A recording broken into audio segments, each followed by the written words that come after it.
I know that every Sunday morning when you walk into church, you carry stuff with you.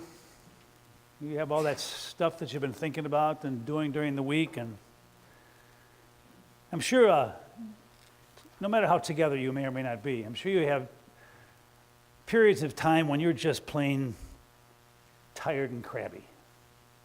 And you're just not fun to be around. And I think we all know people that when they get crabby, they are not happy unless you're crabby with them. And so they share their crabbiness with you. But then there's also those times when we're kind of at our best.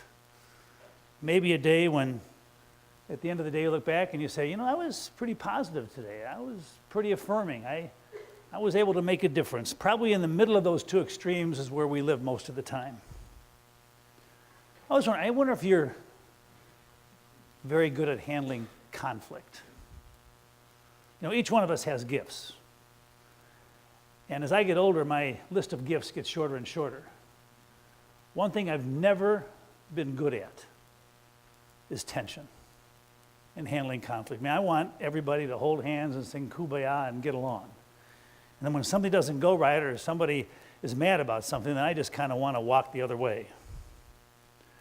And then I read in the gospel for today where Jesus says, "Blessed are you when people exclude you and revile you, and when they do, just jump for joy, for your reward is great in heaven." Well, that's not what I do. I just run the other way. Anyway, I remember I had a pretty good fight with a really good friend of mine. And he said some things that were not very attractive. And I thought to myself after it was over, I said, "What, am I really that bad?" And instead of running the other way, the only time I ever did, I called him on the phone. And I said, "Wait a minute, Bob, we got to talk." And he said, "Well, sometime we will." And I said, No, we're going to talk right now. And I said, "Where are you right now?" He said, "I'm just about ready to sit down for dinner." And I said, "Put it in the oven, heat it back up later, because I'm coming over." And 15 minutes later, I was sitting at his kitchen table, and I said, "Put that bottle of brandy right here, and we're going to talk." And we talked. And somehow, some way, in the heat of the moment, we were able to make it a little bit okay. But other than that, I just am not very good at doing that. I think a lot like you about what's going on in the world. Every one of us today is saddened by what happened in Aurora. The innocent families, when in a moment of unexplained violence, your entire life, family is turned around. And even yesterday, I had a funeral over at Colonial Chapel. And talk about a house divided. Part of the family was over here, and part of the family was over here. And I walked in the door, and you know what it is? I didn't know the people. I could feel the tension. I walked in the door and I said, "Something ain't right in this room." And I was about ready to walk into the room and begin the service. And Ed Damster looks at me and says, "Well, Don, good luck with this one." And I said, "Well, thanks a lot for the call." And he said, "Hey, if I ever have goofs that I don't understand and don't believe in God, I can call you." And I said, "Well, thanks a lot for this one." Somehow, some way, we got through it. But it was tough. And I don't like to see that kind of stuff keeping people apart. Whenever I think of some of the stuff that you're going through, and some of the stuff that's negative in the world, it makes me even more determined than ever to keep that love bucket spirit alive. It reaffirms your desire and my desire to let people know that in spite of all the stuff that goes wrong, the power of kindness and goodness and decency and forgiveness, those are the most powerful forces in the world.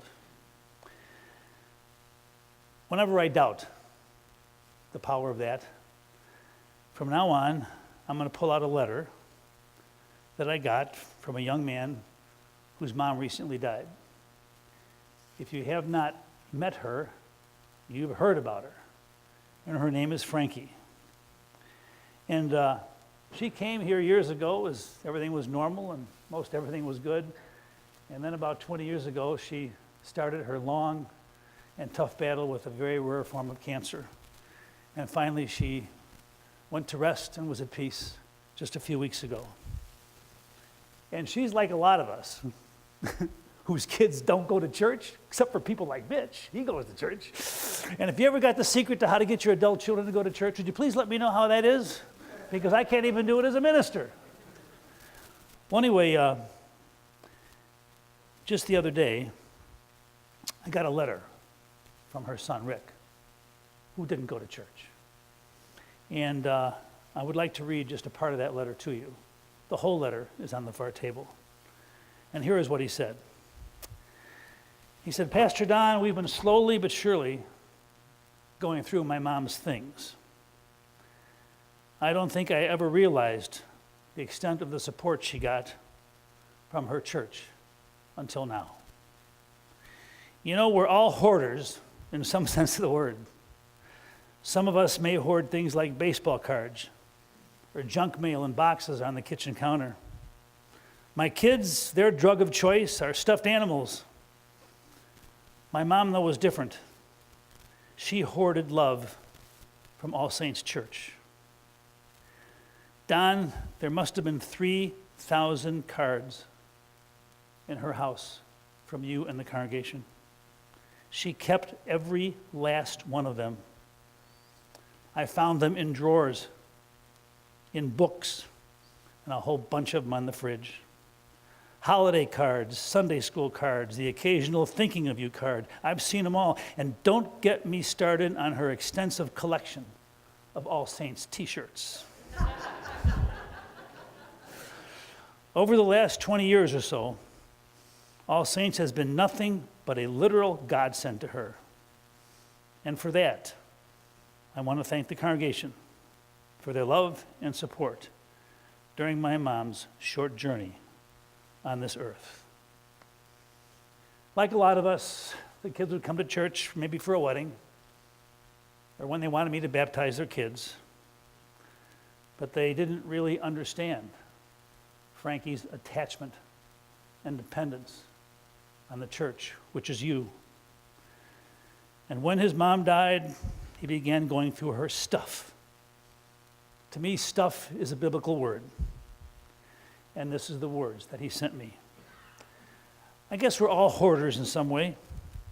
And I'm sure that my stuff is different than your stuff. But Ricky goes through his mom's stuff and finally understands her love for the church and what you gave to her. You see, here in this place, despite all of our imperfections and the imperfections of her minister, Frankie found validation. She found purpose. She found somehow, some way, what God's plan was for her. And even her own kids didn't get it until they went through her stuff. And so without saying a word, and in her death, she became our teacher and our rabbi. You know something? Each one of us needs validation.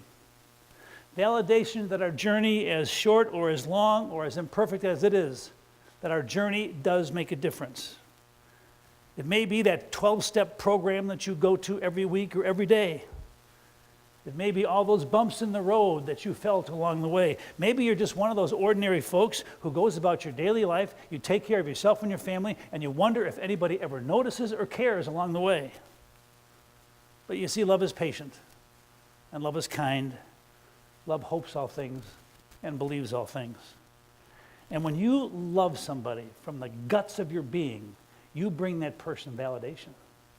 And when somebody loves you from the very guts of their being, they give validation to each one of us. There's a young man out there who knew his mom was a hoarder. But what he discovered was that she hoarded stuff that only a human heart could contain. I only hope now that I have finally learned my lesson. Amen. If you're able to, please rise for the creed. It's on page 105.